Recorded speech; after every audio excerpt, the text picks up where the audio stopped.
Dreaming about teaming up with a superhero? Heartbroken about the latest comic death? Do you find your conversations always turning to Marvel? Then welcome Marvelites to your therapy session. Join your hosts as we explore the realms of the Marvel Universe, taking you into new insights, movie reviews, and debates. Here, we won't try to cure any obsessions, but fuel them, because the world is better nerdy. Welcome to your Marvel Therapy Group. Hello, listeners, and welcome to another episode of Marvel Therapy Group. I'm your host, Jack, and with me is Joe. And we have a very special guest today. He is a published author. His name's Brian Mazur, so why don't you want to introduce yourself? Hello, podcast world. I'm Brian. I'm a local author here in our town. Yeah, so you want to start off just by telling the listeners a little bit about yourself? Sure. I've been a writer for a number of years. My genre of choice is horror. And as far as comic books go, I've been a comic book collector for about 45 years. And I have been into comics in general for about 50 years, since I was a kid. My cousins used to have huge amounts of comic books, and we'd go over there in the summer for vacations, or I would spend a week or two every summer, and we would just pour through these old comic books, or the comic books of that day, okay? Comic books from the 60s. And a lot of them were not Marvel, sorry. They were DC, Superman, really? Flash, Green Lantern, Batman, all them. And of course, comic books back then were vastly different and more geared towards kids than they are today. They were better. They were better. They were better. A lot more effort went into them, I feel like. Yeah, a lot more effort went in, especially the stories. Yeah, there's a lot of dialogue. There was a lot of dialogue. Now you get like 2 dialogue boxes per page with like 5 drawings, and then 2 more pages of advertisements, and then back to the comic. Yeah, or every other page of advertisement. Yeah, it's annoying. And then they charge you like $4 to $5 for all of that. Well, I decided a couple years ago that some of them are starting to inch up towards $5. Mm-hmm. I max out at $4. Yeah, me too. That's the most I'm willing to spend. The $5 limit. If there's a series I collect and there's a special issue that happens to come out at $5, well, to continue the collection, I give into it. That's how they get you. But if there's a new title that comes out, or a reboot of a title, which they do way too frequently, it's of interest, but I notice they jack up the price to $5, I drop the title. At a trade show once, I think they had this giant collection of comic books, and I think they're just trying to like sell it at a retail value. But it was for like $1 or $2 more than the price that was right there in the barcode on the front cover. Yeah. And I was like, but this one says it's $4. And they're like, yeah, but we're charging this. I said, okay, no thank you. And then they come back like a few seconds later and like, okay, but no, we can give it to you for that price. Yeah. Some of them you have to watch, especially like at the bigger comic book conventions. Yeah. I went to many comic book conventions back in the 70s when I was like a teenager. They would have smaller ones, a lot of smaller ones in the area. Now you don't have too many of them. There's one coming in East Windsor in end of next month. They come out twice a year, but it used to be constant all the time. Collectors' conventions back in the 70s would be in this area, and me and my brother would always go and get back issues to fill out our collections. He was into the Hulk. Marvel. And what were like those conventions kind of like back in the day? Were they a little more like low key, a little more like culty kind of? No, they were. Even back then, you could see a transition because most of the people who went to buy were adults. There weren't a lot of young people at that time to collect. And it's like what you expect now. Just a bunch of comic books thrown in boxes on tables, under tables, that type of thing. Yeah. People still dressing up back in the day? No. There wasn't that type of thing at all. I think what kicked off the people dressing up cosplay type of thing would be the Trekkies. They started back in the 70s dressing up, and it just seemed to seems like it over the last 40 years, it's kind of snowballed into the cosplay. I don't participate, but when I go to the Boston ones, as part of one of my favorite things is to watch the cosplay people. Oh yeah. Like some of them go all out. Oh yeah, some of them are really good, and there's the ones that want to do it, but maybe because they don't have the budget, not quite there. Yeah, this background noise you might hear is Brian's dog Lucy, who's right there on the couch with us. Hey yo. I just want to bring up one thing before we go on. When you guys earlier podcasts, maybe one of your first ones was that you named your top 5 favorite Marvel characters. Uh-huh. May I do that? Oh, Yeah, absolutely. Okay. All right. Oh, he has a list. Yeah, I wrote them down. I had to write them down. Okay. Did Magneto make your list? No. Oh. Number 5 is Falcon. Interesting. Yeah. Yeah. That's cool. Is this from the movie standpoint or comics, or Both. does it both? Both. Number 4 is X-23. Oh, that's a good one. I really enjoy X-23. Do you read the new series? I haven't read the new series. No, I have the older. No, she's not that old, but I have the first first comic where she was introduced, and Oh, that's cool. other ones. Is that worth anything? Yeah, I believe it is. I don't know how much. Yeah. I don't keep up on that. I have the first issue of where Squirrel Girl was introduced. Oh, do you? Yeah. That's funny. When was she introduced? It was from like 1980 or 1990, Oh, but she's it's that old? this Oh. huge winter special. Really? Yeah, it's like 81 pages of different stories, and there's a Oh, small story wow. with her. She defeats Doctor Doom. Oh, wow. She's in Central Park, and I don't know, just like talking with the squirrels, but trying to get Iron Man to take her on as a sidekick. And Doctor Doom invades Central Park, and then she just gets all the squirrels to go up under his ship and chew all the wiring, so he has to flee. That's the fun stuff. That's the fun stuff. My number 3 is Ms. Marvel, the current Oh, the Kamala Khan. Khan. Yeah. I enjoy that. Every issue is very entertaining. Oh, that's good. I started that one. That came out a few years ago. I started that one. Did you get to the one where Gemma Simmons goes into her high school? I haven't picked up my comics for December yet. Is that like recent? No, that was years ago. Oh, no. Really? Yeah. Yeah, Gemma Simmons from Agents of S.H.I.E.L.D. infiltrates her high school as a high school student. And I think she's tracking down Loki or something. Is Kamala Khan? Yeah. I'll have to go back to my issues. Oh, number 2 is Daredevil. Yeah. Ah. And I have Yeah, to he's be, my guy. And I have to be honest that the series helped me get into Murdoch and company more than anything. The TV show. Yeah. Yeah. Really. I think just from like 2000 on, Daredevil has just been like really good writer after really good writer, and that's how I really got into the character. I agree. And my favorite Marvel character is Spider-Man. Oh, nice. He's always been, and that's what I collected most. When I was talking about the 70s comics, me and my brother, he'd go for Hulk, like I said, and I'd go searching for the Amazing Spider-Man back issues. He had a really great year in 2018. Spider-Man. Yeah? A lot happened with Spider-Man. Yes. We Spider-Man. Oh, sorry. Did you see Into the Spider-Verse? I know. I have not seen that. That's Okay. what I was going to ask you. Yeah, I wanted to see it, but it just hasn't worked out. Anyway, that was my list. I just wanted to share it because I was thinking about it ever since you guys had that original podcast. I'm surprised in Falcon. I feel like we had an episode where we were talking about... Oh, wait, I think we just released it. No, we're talking about Rhodey. Never mind. But no, like, Falcon's one of those characters that hasn't really had a moment to shine yet. Yeah. So you're not really overly attached to the character. Right. Even, you talking about the movies? Yeah. Yeah, no, I agree. And I was hoping he would be, when Chris Evans fades away, that he would be a replacement like they did in the comic books. Yeah. But it's probably going to be the Winter Soldier. I'd prefer it to be Falcon. I would too. I don't like the Winter Soldier. Oh, you don't? No. I liked the movie, but like when people say they like the character, you can't trust the character. I don't think he should be as overhyped as he is. That's true. Well, I think the two of them are going to get a TV show on like the Disney streaming service. Oh, yeah? Yeah. Oh. I think Loki, I think, is going to be the first one. I think that's one of the ones they I have saw in something development. on that. Yeah. Yep. Oh yeah, that TV show is him as a teenager. I thought it would be just the two actors now. Well, Tom Hiddleston will be in it, but it's mostly like his... Oh, the Loki one? Oh yeah, the Loki one. Yeah.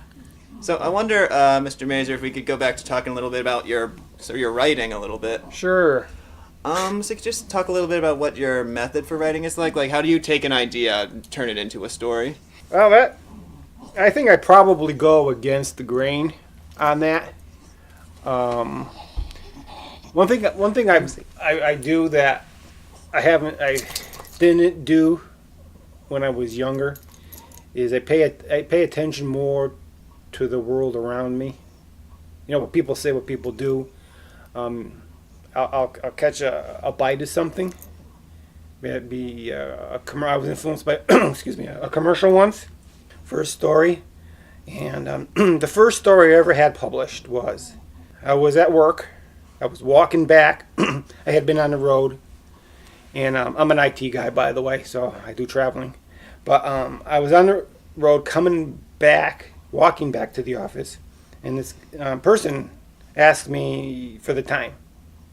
Now, this was back in the 90s. Nobody had a cell phone, so this guy asked me for the time, and I gave him the time. And I was half a block from the office, and by the time I got to the office, I had this whole story in my head. And basically, it is a story about this couple, and the woman is always asking for the time. And the reason she asks for the time is for survival. She gains more of her time on Earth by getting the time from other people. So the story evolved from there, and they have a family, and that's where that idea came from. Generally, even when I read, I have a hard time now reading strictly for the pure enjoyment of reading that story. It's not entirely. I study the writing. Something will catch me that if will help me with something that I'm currently writing. If I'm stuck, and it's not plagiarism or anything. It's just like the atmosphere of the story, the feeling of this moment in the story fits something that I'm working on. I mean, that's just happened to me recently. You know, something I'm working on, and I'm reading a book. Actually, had nothing to do with horror. It was the girl who kicked the hornet's nest, the third book in the The Girl with the Dragon Tattoo. And there was a section in there that helped me get unstuck from what I'm writing now. Most of it's in my head, to answer your question. You know, a lot of writers have journals. I don't have a journal. I should keep one, make little notes, but I never did that. Most of it's in my story. Because the problem I have is my attention span is short, and my patience are short. So if I was to write like is suggested, you know, you make an outline, you write everything down, you make or you make a timeline, I'd get bored doing it over and over and over again, because I would never make it to the final copy, because I would be bored out of my mind. I've already done it over and over and over and over again to that point. Mm-hmm. So I don't know. Did that answer your question? Yeah, that was really good. Do you have any writers who are big influences for you? Of course, Stephen King, the biggest one. He introduced me to horror. My first horror book was Carrie. Oh, that's cool. When I was in middle school, and I just got on the Stephen King kick. Dean Koontz is another influence. I also like Patterson. Oh, James Patterson. James Patterson, yes, James Patterson, because he's got his chapters are short, really short and quick to the point. You know, and he's got this wonderful way of getting to the point that I appreciate. And another one is Stan Lee. Comic book writing is so much. I actually tried comic book writing a few years ago, and it is so different from any other kind of writing, except maybe if you write for a script for TV or movies or something. But it is so different that I had a hard time adjusting to that style. I tried converting a story that I had at that time into a comic book form script, and I had the hardest time with doing that. Is it more just kind of like the process of trying to figure out how you'd like lay a story out on a page in a comic book? Yeah, you're right. How it works not only on the page, but how it works with the artist. I had joined this group. They're over on the other side of the town, and these guys. It was a small group. There's like 4 or 5 of them, and their goal was to create comic books. They had the guy who was the writer. They had a couple guys who were the artists, and so I picked up things from that. I met them at that comic book show that's going to be nearby at the end of February, and I picked up different tips from them, then tried it myself. And I had a hard time. It's difficult because there's no detail. You have to actually you're just writing dialogue, and you're working with the artist to draw the detail. Yeah, like back in the 70s, they could have caption boxes with a lot of dialogue still, but now I don't think you see that anymore. No, you don't. I'm reading something now, but there's actually caption boxes. It was from Image Comics, The Divine and... Oh, yeah. I can't... The Wicked and the Divine? Wicked and the Divine, yes. And there's a lot of caption boxes in that, but you're right. I don't see them like they did back in the old days. That could go along with it being geared more for kids, too, where it's like more of a narrative and you have to explain what's going on. Yeah. Whereas today it's all about the characters, in my opinion. Well, I read some really old, the collections now. They have the old comic books from the Golden Age, and I chuckle because they have the caption boxes describing the action that you're seeing in the picture. Yeah. I just and I knew why, but it was just from reading today's comics to reading the ones from 60 years ago, it was jarring. Yeah. To read that. Yeah, I could see that. I was just wondering, as a writer of horror, do you ever write anything that scares you? No. The only reason is the repetitive action of writing. You have several drafts. I write short stories, but there are still several drafts, several versions, several renditions that go into it. And I get so focused on the writing part of it that it doesn't scare me. I try to write for other people's fear. What does scare you, Mr. Mazur? I just finished watching The Haunting of Hill House. Oh, like the new Netflix show? Yeah. That scared me. That was well done. Well done. And there was, you guys read Stephen King? Yes. You read Pet Sematary? No, that's like the one classic one I haven't read yet. I won't give it away, but the very last sentence of that book gave me a literal chill. It was just the scariest thing. Wow. I think you have to read it to understand that. I'm not going to give it away or anything. I think for me with Stephen King, The Shining is still the one I found the most scary. Shining was very scary. Carrie was scary. Salem's Lot, which I just bought another copy of. I want to reread that one. That's my favorite one. It's another scary one. How does it feel now to be at a point in pop culture where there's a new superhero or comic book adaptation out every month or every week? It's just, the market, I don't want to say is super saturated, but it definitely is saturated. It's just as like an old school fan who was like used to have to just like claw at anything, even remotely comic book related. Yeah. I do miss the old days where it was a constant. If you've got issue number 1 on a comic book and you stick with that comic book and you have through issue 350, and it's consistent. There's no stopping at 200. Oh, let's reboot this. Right. We'll start at number 1 again. That's the problem I run into now with X-Men comics, where I get to like number 30, yeah, like mid-30s, and it stops and goes into a new series. It's sometimes easy to keep up with, but also with Marvel Unlimited, I read 6 months behind. So then something will just end, and I'm like, wait, so what's going on now? Right. Because at that point, there might have been like 2 other series that came out. Well, X-Men are the worst for that, Marvel, for some reason. Yes. I don't know why they do that to that comic, that series. That was, speaking of Stan Lee, that was his pride and joy. Mm-hmm. That whole run. That's what Jack said before when I tell him to read X-Men, but there's no good place to start. Because it's all over the place. Yeah. Yeah, that's my problem. That's my problem with getting into the X-Men. It's like every time I think I found a good starting point, like it was just 5 issues in, they'll reference something that Yeah. happened like 20 years ago, Yeah. and like It was- 15 separate storylines, and It was Joss Whedon's run, The Amazing X-Men from like 2004. It gets to the point where Kitty Pryde, she gets stuck in the space missile, and then I can't figure out where it goes from there. So I was like, all right, I guess I got her back to 1961 and read out from there. Hopefully I'll find something. You'll figure it out. I'll figure out what figure out happened. where the road forks off. I don't know where it goes after that issue. Yeah, I jumped off X-Men a long time ago because I just couldn't keep up. I'm so excited because now I'm almost done with gold and blue, so then I can go into red and black. But no, those are almost done too. So I'm still really far behind, but I'm so excited to get to red and black. So do you get the singles or you get the trades? I read it online.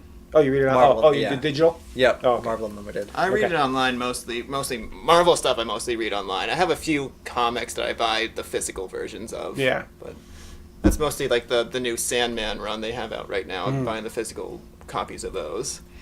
Who's your least favorite character? Least in Marvel Universe? Right. Oh, wow. Wow. That's a good question. It might. You want superhero? You want supervillain? Any character. It could even be just from from the point of view of Okay. writing, like who's the worst written. Oh, okay. My least favorite character is the Hulk. Mm. I cannot get it. It just, no. It never appealed to me. My brother and I, when we were younger, used to have these arguments about Spider-Man and Hulk. I remember that. Yeah, no. Yeah, I don't like the Hulk. As far as writing in comic books, my favorite part of any comic book, any superhero comic book, is not the superhero like Spider-Man or Iron Man or Captain America. It's the person in the costume. I always enjoy much more the story about the person, Peter Parker. Steve Rogers. Steve Rogers, yeah, drawing a blanket. Their stories outside of their costume, I find much more. I think those are, for me, the people's story is what drives the comic books. Yeah. Not when they're in costume and fighting, all the action sequences. It's definitely been that way with Marvel.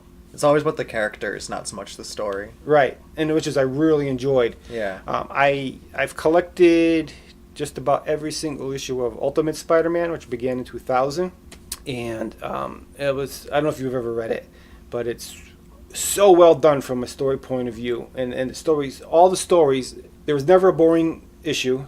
All the stories were nicely paced and had a lot more to do with the people behind the mask than the people in the mask. That was Brian Michael Bendis, Mm-hmm. his That was creation. His big break, I think. Right. Yeah. Yeah, and he tried to create the whole Ultimates world. And it struggled, didn't really pan out in the end. They tried Ultimate X-Men, Ultimate... Ultimate Magneto is the- amazing. Right. Yeah, I read that. That's good. But that's what I enjoyed the most. Yeah, so speaking of narratives with characters, what's your overall opinion on the Marvel Cinematic Universe? Like, they took 10 years to build up something huge, but, like, did it go well for them, do you think? Yeah, I would say. I would say it went excessively well because they can continue to do it. From I can see, it can be another 10 years at least. I feel like it helped them, even in the comics, too. It helped get lesser-known characters in the mainstream. Right, Yeah. right. And I guess even the comics do that, too, where they take years to set up a story and then unleash it in this massive event. And going back to a recent podcast when you guys were, I think it was when you guys were reviewing 2018, you were talking about Infinity War. And Joe, you said something about you had trouble with the story Yeah. in Infinity War. Uh-huh. And my thought was, yeah, you've got a good point. Because basically the story was too simplified. Yeah. Good against evil, that was it. And the rest of it was based on the action and the special effects, and which was fine because I loved the movie. Mm-hmm. But I think, in my opinion, that it's really easy to give up a movie to special effects and forego the story. Yeah, that makes sense. Just simplify the story and let the special effects carry the whole movie. Star Wars is a perfect example. the Infinity Wars most recent, there was no complication. Yeah. And maybe that's not a bad thing. Maybe that was good. Box office wise, it certainly was.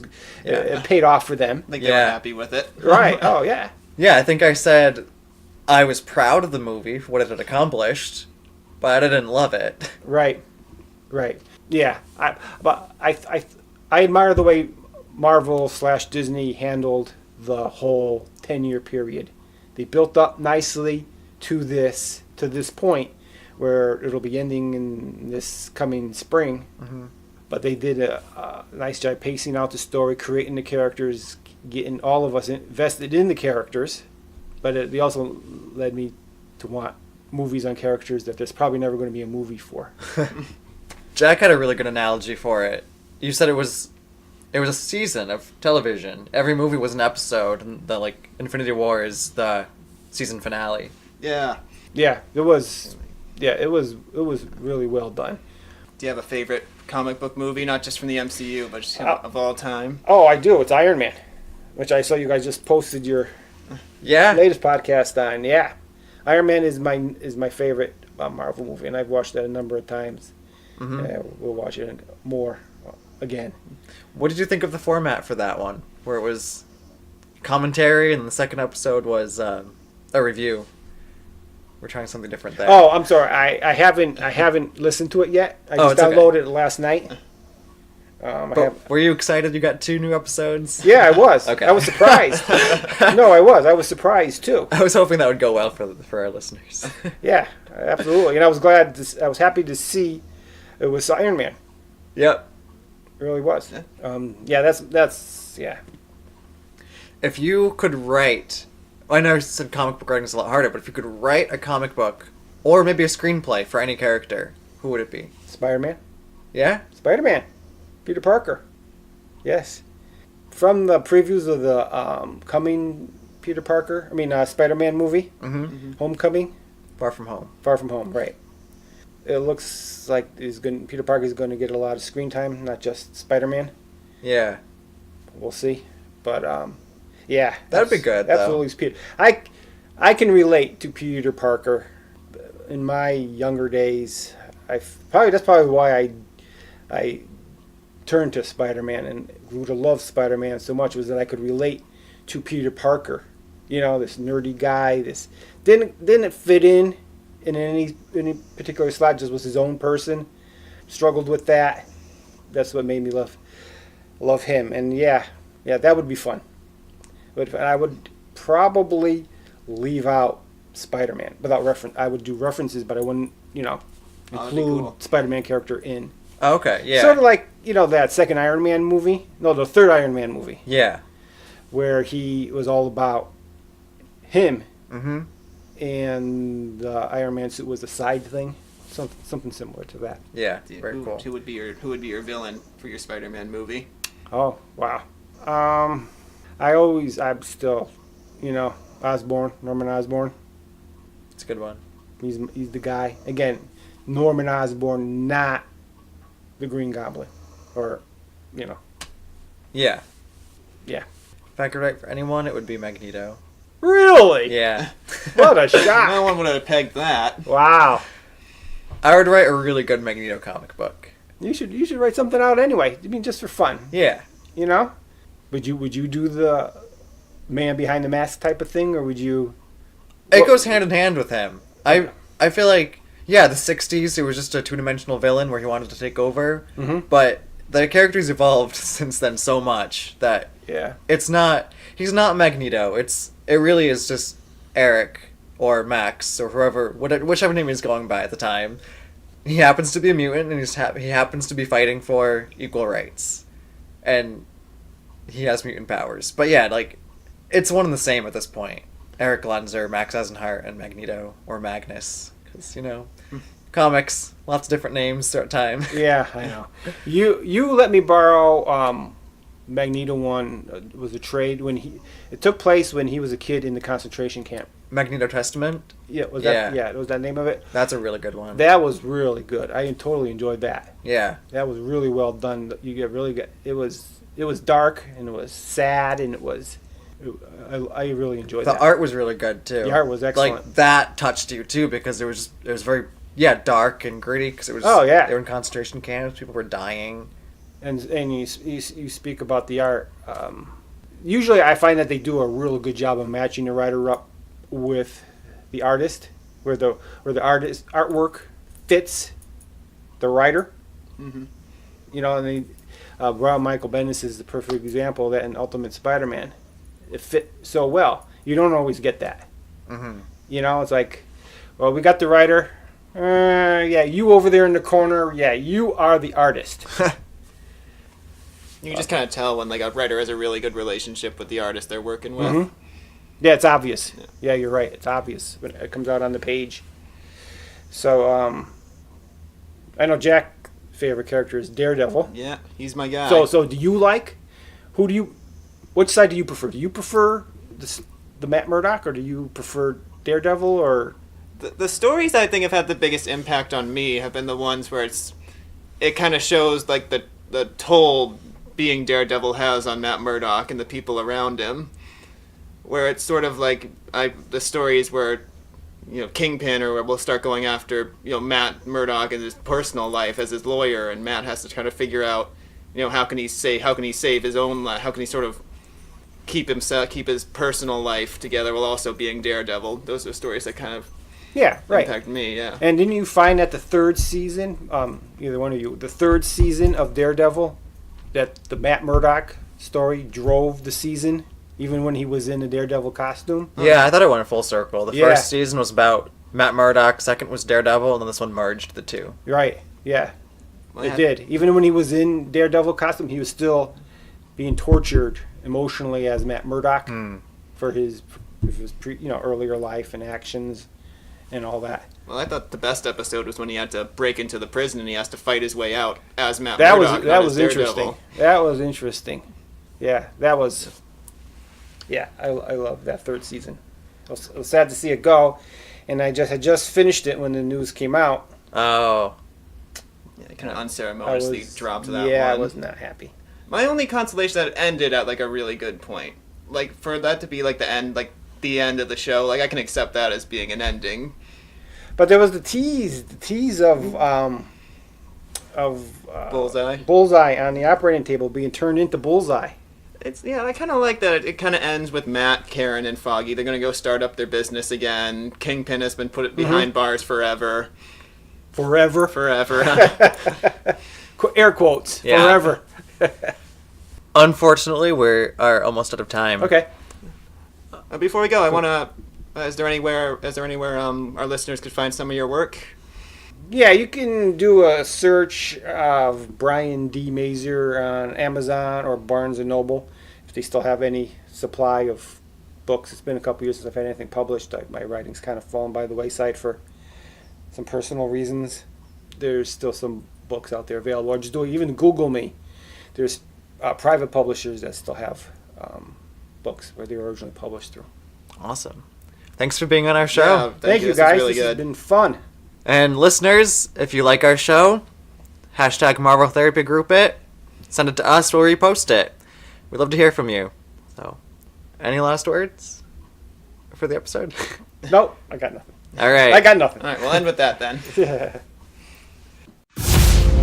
Thank you for tuning in to this week's Marvel Therapy Group, where together we can work through our comic thoughts and learn to live beside them. Views expressed are of the host only and do not reflect Marvel Studios or comics in any way. Hosts are in no way qualified to provide therapy. This is simply the name of the podcast. This has been another Marvel Therapy Group session.